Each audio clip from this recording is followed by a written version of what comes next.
Let's take a look at how USB works.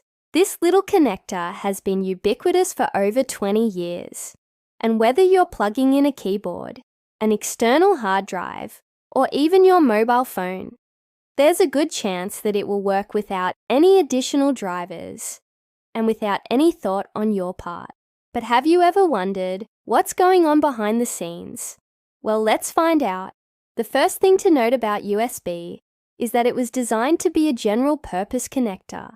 It was intended not only to replace the many different connectors that were around at the time, but also to allow new device types to easily interface with the computer without requiring any special hardware changes.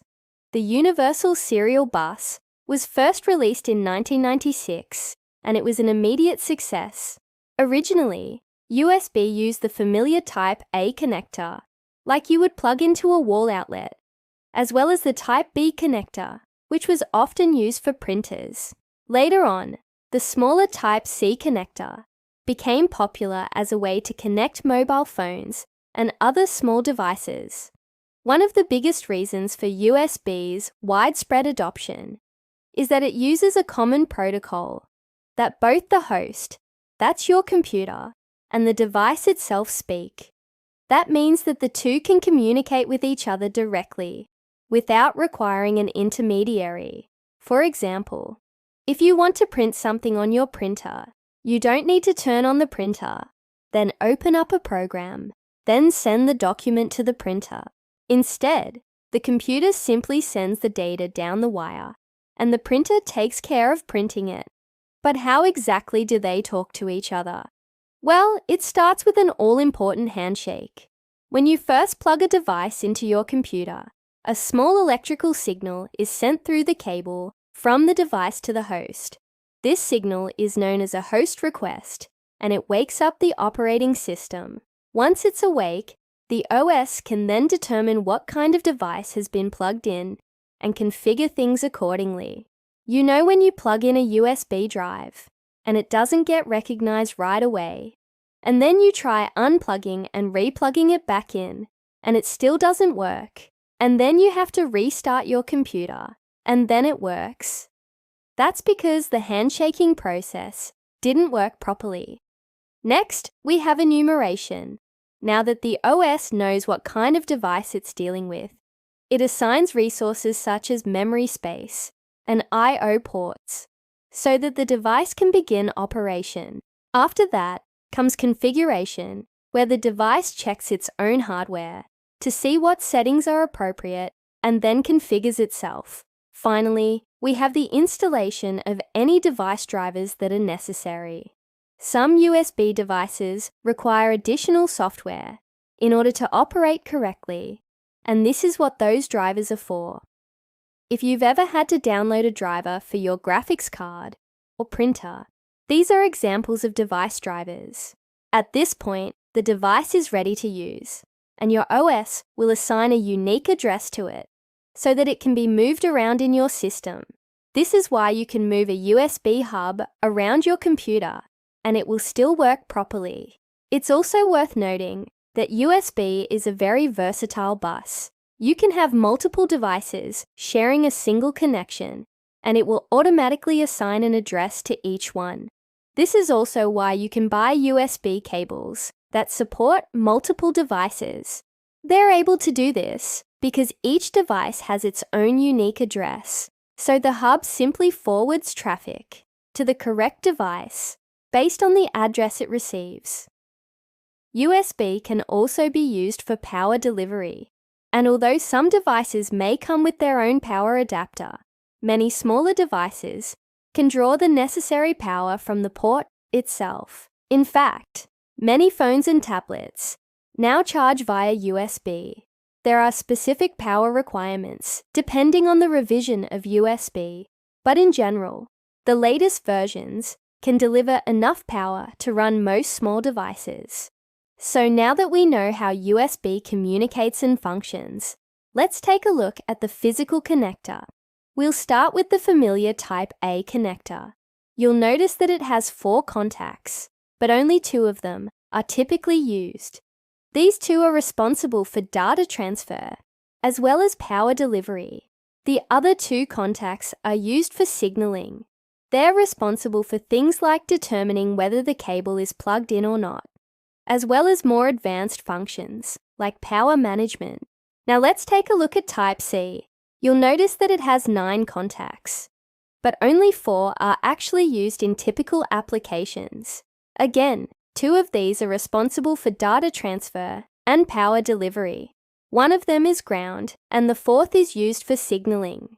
The other 5 contacts are used for additional power delivery.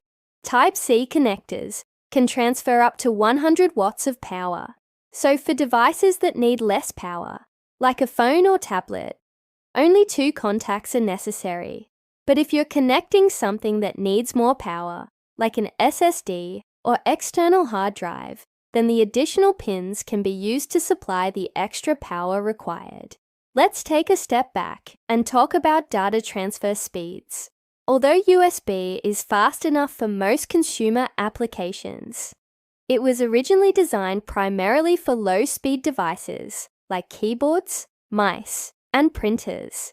As technology progressed, and faster devices like external hard drives and SSDs became more prevalent, it became clear that USB would need to become faster as well. To address this issue, several revisions of USB were developed that provided higher bandwidth.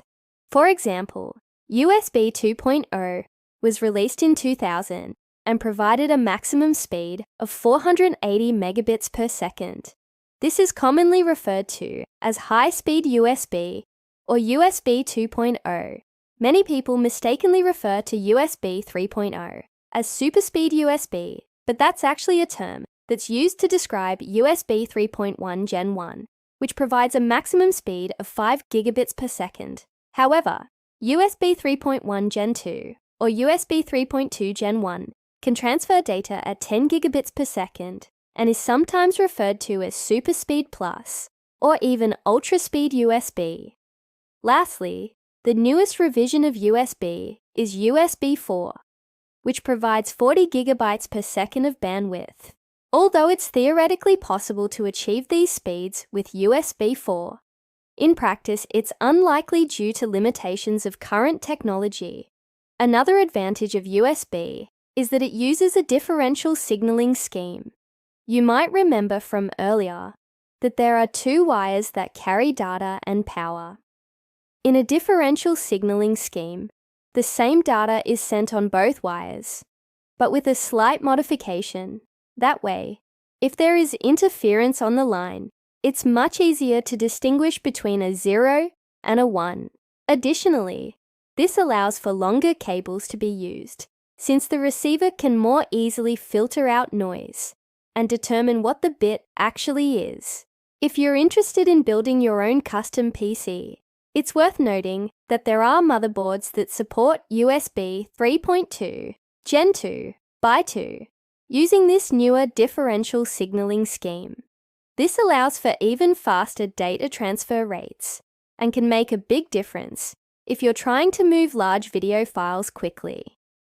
Let's wrap this video up by answering the question we posed at the beginning. How is it that USB can be used for so many different things? Well, it's because it's a general purpose bus that uses a common protocol. This means that any device that you plug into your computer can easily interface with it without requiring any additional hardware changes.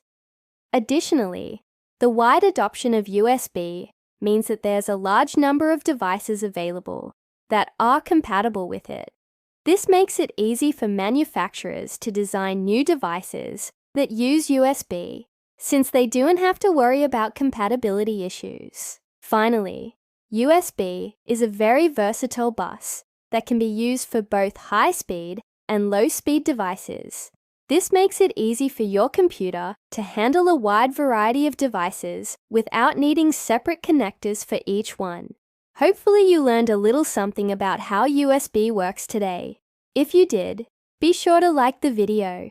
If you're interested in learning more about computers, check out the links in the description. Thanks for watching, guys, and I'll see you next time.